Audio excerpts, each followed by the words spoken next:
विवेचना में आज मुगल बादशाह औरंगजेब की जिंदगी के आखिरी दिनों की कहानी।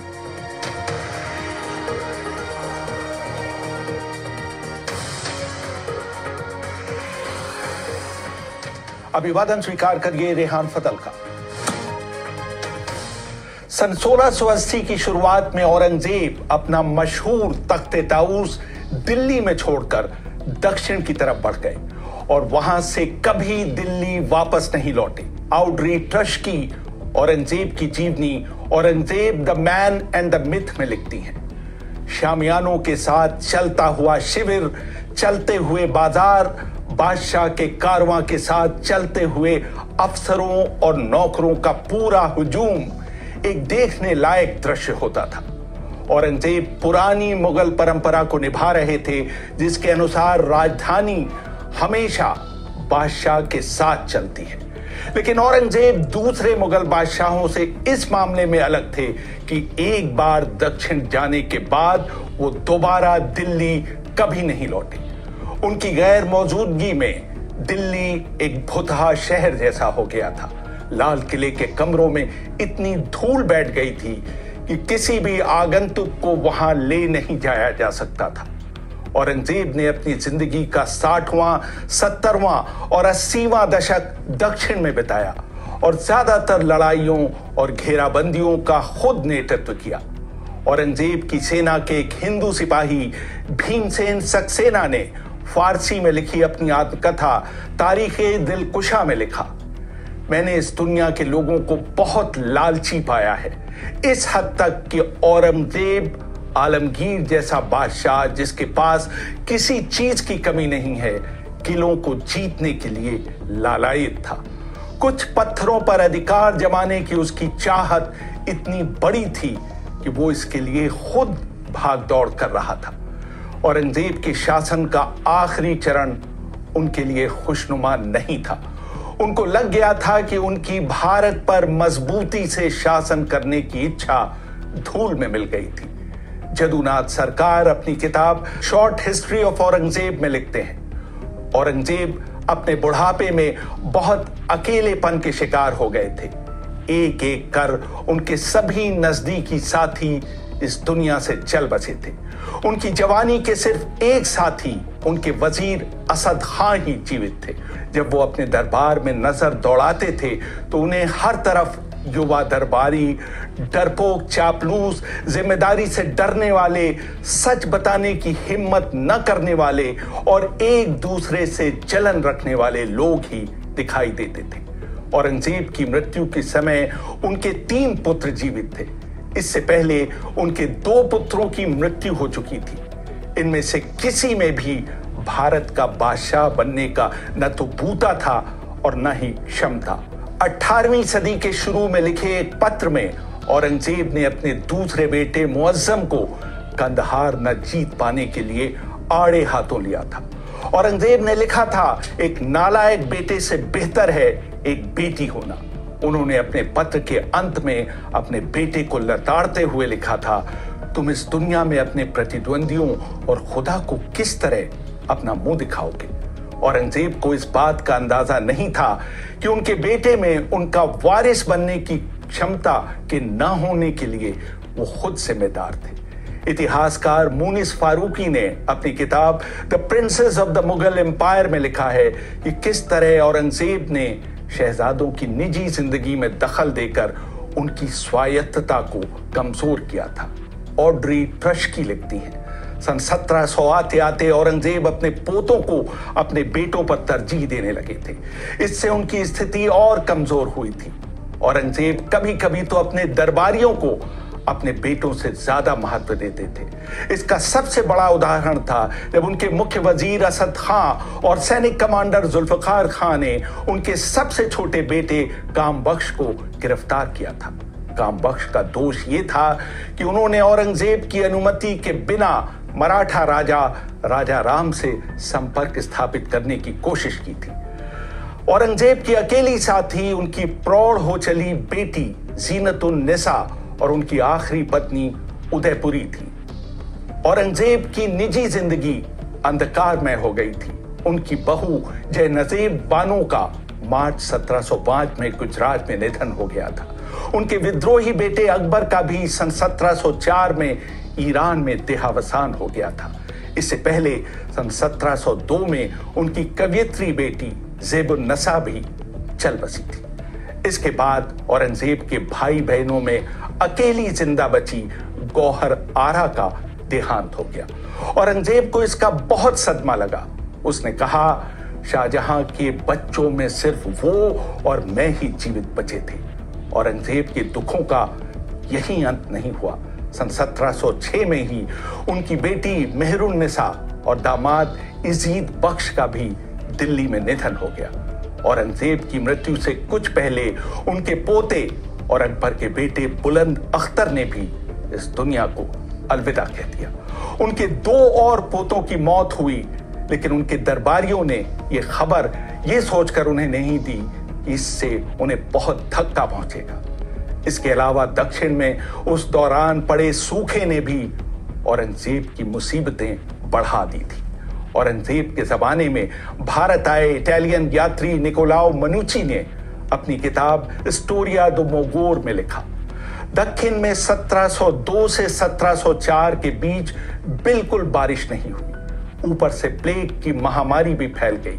2 सालों में करीब 20 लाख लोगों की मौत हो गई। भुखमरी से परेशान लोग 1/4 रुपए के बदले अपने बच्चे तक बेचने के लिए तैयार हो गए, लेकिन उनका भी कोई खरीदार नहीं था। आम लोगों को मरने के बाद मवेशियों की तरह दफनाया जाता। दफनाने से पहले यह देखने के लिए उनके कपड़ों की तलाशी ली जाती कि उनमें कुछ पैसे तो नहीं है। फिर उनके पैरों में रस्सी बांधकर लाश को खींचा जाता और किसी भी सामने पड़ने वाले गड्ढे में दफना दिया जाता। कई बार उससे फैली दुर्गंध से मुझे उल्टी आती। चारों तरफ इतनी मक्खियां होती कि शांति से खाना खाना भी नामुमकिन हो जाता। अपने आखिरी दिनों में औरंगजेब को अपने सबसे छोटे बेटे कामबख्श की मां उदयपुरी का सानिध्य बहुत पसंद था। अपनी मृत्युशैया से कामबख्श को लिखे पत्र में उन्होंने लिखा था कि उनकी बीमारी में उदयपुरी ने उनका साथ नहीं छोड़ा है, मृत्यु में भी वो उनके साथ जाएंगी। और हुआ भी यही। औरंगजेब की मृत्यु के कुछ महीनों के अंदर उदयपुरी ने भी 1707 में इस दुनिया को अलविदा कह दिया। आखिर में औरंगजेब ने अहमदनगर को अपना पड़ाव बनाया।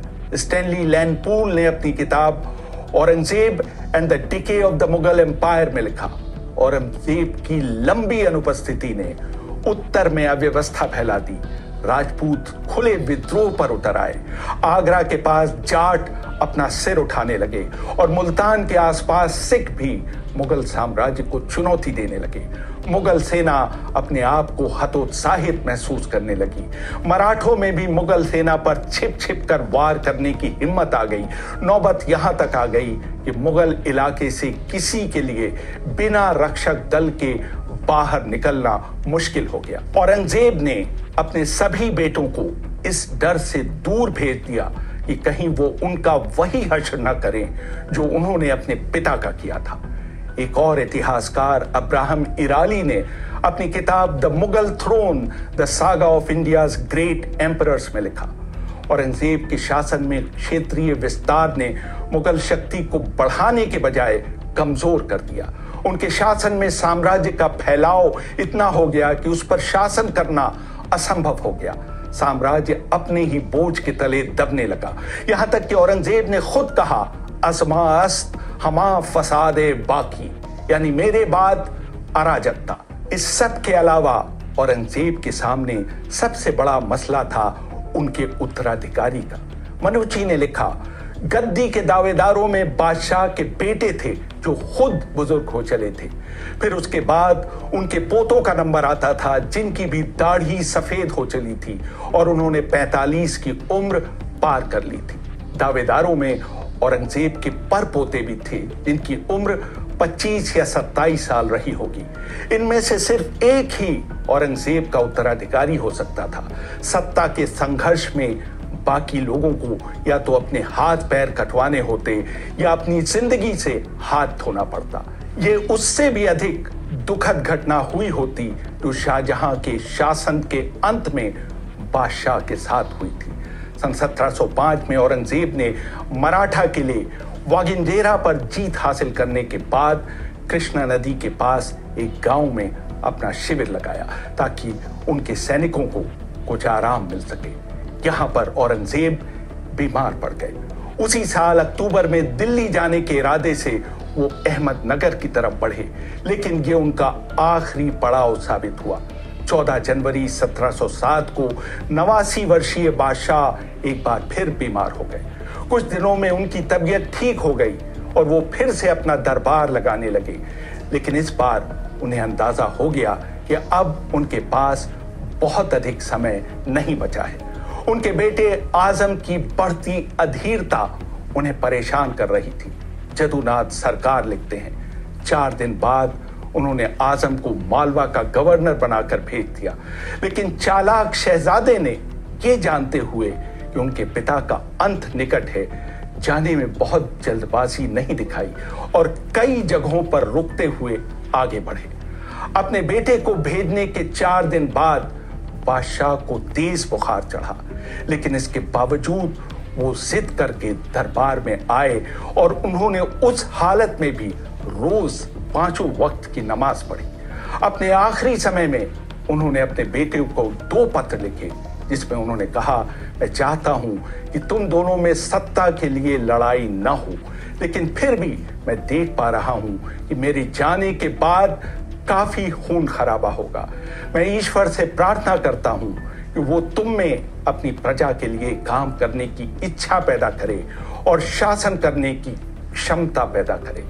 3 मार्च 1707 को औरंगजेब अपने शयन कक्ष से बाहर निकले।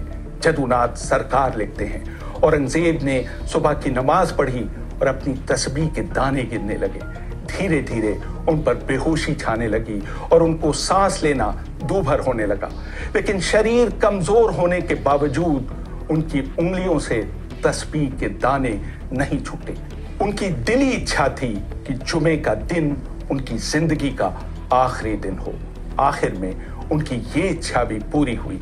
मरने से पहले औरंगजेब ने वसीयत की थी कि उनके शव को नजदीक की एक जगह पर बिना किसी ताबूत के गाड़ा जाए। औरंगजेब की मौत के 2 दिन बाद उनका बेटा आजम वहां पहुंचा। शोक मनाने और अपनी बहन जीनतुन निसा बेगम को दिलासा देने के बाद वो अपने पिता के पार्थिव शरीर को थोड़ी दूर लेकर गए। उसके बाद औरंगजेब के शव को दौलताबाद के पास खुल्दाबाद में सूफी संत शेख जैनुद्दीन की कब्र के बगल में दफनाया गया। हालांकि औरंगजेब 89 वर्ष की आयु तक जीवित रहे, लेकिन उनके शरीर के सभी अंग आखिर तक काम करते रहे। जदुनाथ सरकार ने लिखा, औरंगजेब की याददाश्त गजब की थी। वो एक बार किसी का चेहरा देखने के बाद कभी भूलते नहीं थे। यही नहीं, उनको लोगों का कहा गया एक एक शब्द याद रहता था। अंतिम समय में उनको एक कान से कुछ कम सुनाई देने लगा था और उनके दाहिने पैर में भी कुछ दिक्कत हो गई थी, जिसकी वजह से उनकी चाल में थोड़ी लड़खड़ाहट आ गई थी। हालांकि औरंगजेब ने शाह आलम उर्फ मुअज्जम को अपना उत्तराधिकारी बनाया था, जो उस समय पंजाब का गवर्नर था, लेकिन चूंकि आजम शाह औरंगजेब की मौत के तुरंत बाद वहां पहुंच गया, उसने अपने आप को बादशाह घोषित कर दिया। उसने फिर आगरा कूच किया ताकि उसकी बादशाहत को विधिवत मान्यता मिल सके। मनुची लिखते हैं, उधर शाह आलम ने भी अपने पिता के निधन का समाचार सुन आगरा की तरफ कूच किया। वो अपने भाई आजम से पहले आगरा पहुंच गया, जहां के लोगों ने उसका जोरदार स्वागत किया। जाजऊ में दोनों भाइयों की सेनाओं के बीच भिड़ंत हुई। इसी जगह पर सालों पहले औरंगजेब और उसके भाई दारा शिकोह के बीच युद्ध हुआ था। इस लड़ाई में शाह आलम की जीत हुई और अगले दिन 20 जून को उसने बहादुर शाह प्रथम के नए नाम के साथ अपने पिता की गद्दी संभाली। हारे हुए आजम शाह ने अपने भाई शाह आलम के हाथ आने से पहले एक कटार से आत्महत्या कर ली। बहादुर शाह की भी औरंगजेब की मौत के 5 साल बाद सन 1712 में मौत हो गई। सन 1712 से 1719 के 7 सालों के बीच एक के बाद एक 4 मुगल बादशाह भारत की गद्दी पर बैठे, जबकि पिछले 150 सालों में सिर्फ 4 मुगल बादशाहों ने भारत पर राज किया था। धीरे धीरे मुगल वंश का पुराना रुतबा जाता रहा। जदुनाथ सरकार लिखते हैं, अपनी तमाम उपलब्धियों के बावजूद औरंगजेब राजनीतिक रूप से असफल बादशाह था। औरंगजेब के समय में हिंदू पूजा स्थलों को नुकसान पहुंचाया गया और हिंदू जनता पर अतिरिक्त वित्तीय बोझ डाला गया। उनके शासन ने उसे हिंदुओं से दूर कर दिया। हिंदुओं के बौद्धिक, संगठनात्मक और आर्थिक पतन ने उस साम्राज्य को कमजोर किया जिसकी आबादी का वो 2/3 हिस्सा थे। रेहान फजल।